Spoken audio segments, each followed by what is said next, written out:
Hi everyone, this is just a short video to talk you through something we didn't get a chance to talk about during the live meetings this week.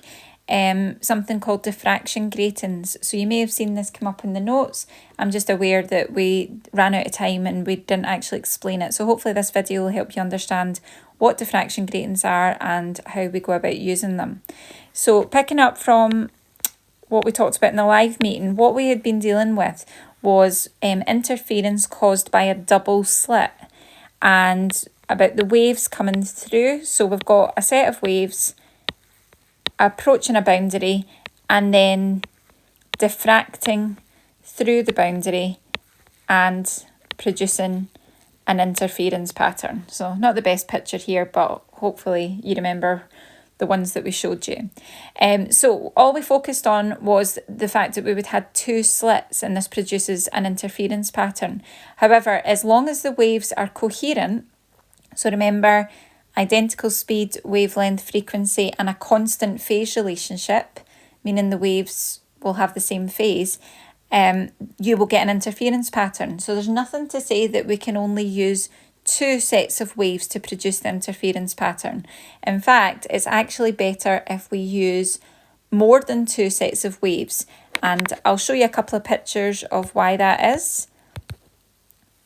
So if we look here, the picture on the left shows going through our double slit, so the thing I attempted to draw there, and then it shows you the kind of interference pattern here at the side that you get with those two slits. So you can see the waves quite spread out, quite stretched. So what we would say is the interference pattern isn't very clear there. It's still a pattern, but it's not very distinct. If we look at the picture on the right, you will see that if we use multiple slits, our interference pattern becomes much sharper, much more defined. And actually, when we're carrying out experiments, this helps us a bit more to see the interference pattern and allows us to do measurements. So if we were in class just now, we would be showing you an experiment that's set up like this. We would take a red laser. When it's passed through one slit, you can see at the top, it's just like a red kind of stretched out blob. Two slits, we have a nice interference pattern. But as you move down towards 7 slits, hopefully you can see that the interference pattern becomes a lot more defined and a lot easier to identify where the central maxima is and the distance between them. So that's only going up to 7 slits, but actually there's nothing stopping us using like hundreds of slits in order to produce a really clear pattern. And that's where something called a diffraction grating comes in. So what a diffraction grating is essentially is, rather than think about just having two slits on a card to separate out our waves, what we would do is take a bit of glass or perspex and etch multiple slits onto it. Okay, and we call this a diffraction grating for the reason that they're actually grated on, the slits are grated on to separate it out. So you can see here that we would have multiple slits on this. So the point behind it is that it produces a much clearer interference pattern that will help us when we're carrying out experiments. But what it means for you guys in terms of your calculations is a wee bit more, because hopefully you will remember the equation that we talked about during the live lesson. M lambda equals d sine theta. Now, the bit I'm interested in just now is d, because that was, we know, the distance between the slits. So if we think about our standard double slit, then d was in here. Now, when we use this equation with a diffraction grating, d is still the distance between the slits. However, you will probably have noticed that that distance is going to be much smaller with a diffraction grating. Now, it's still what we use in the equation, so don't need to worry about it overcomplicating things too much.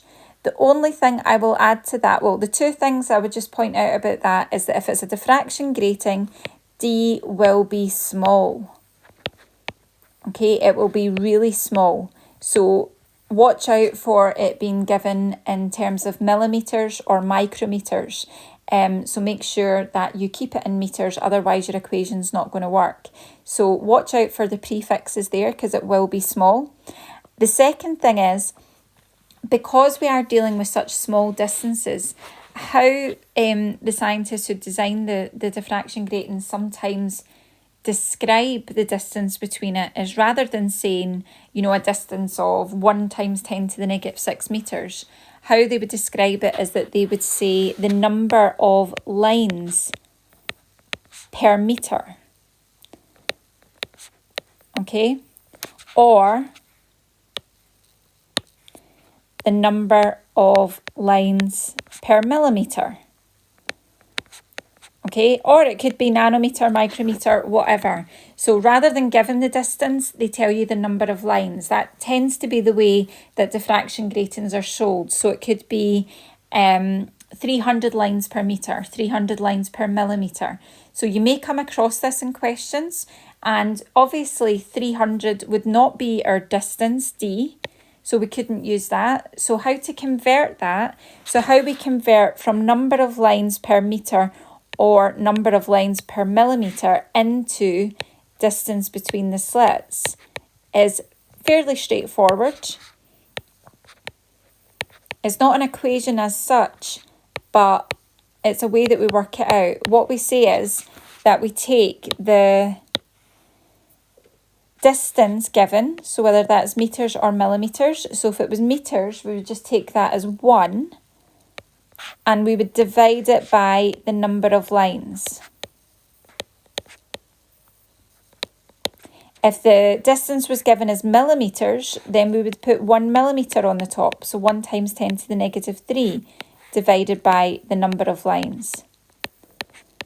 Okay, so whatever your distance is given for your number of lines per, whatever that is, goes on the top line, and the number of lines goes in the bottom line. Because essentially all you're doing is saying, well, if it's 300 lines per metre,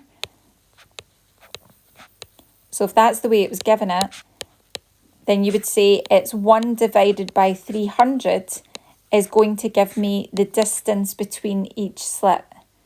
Okay, which would be 0.03 metres, which kind of makes sense because there's 300 lines per metre.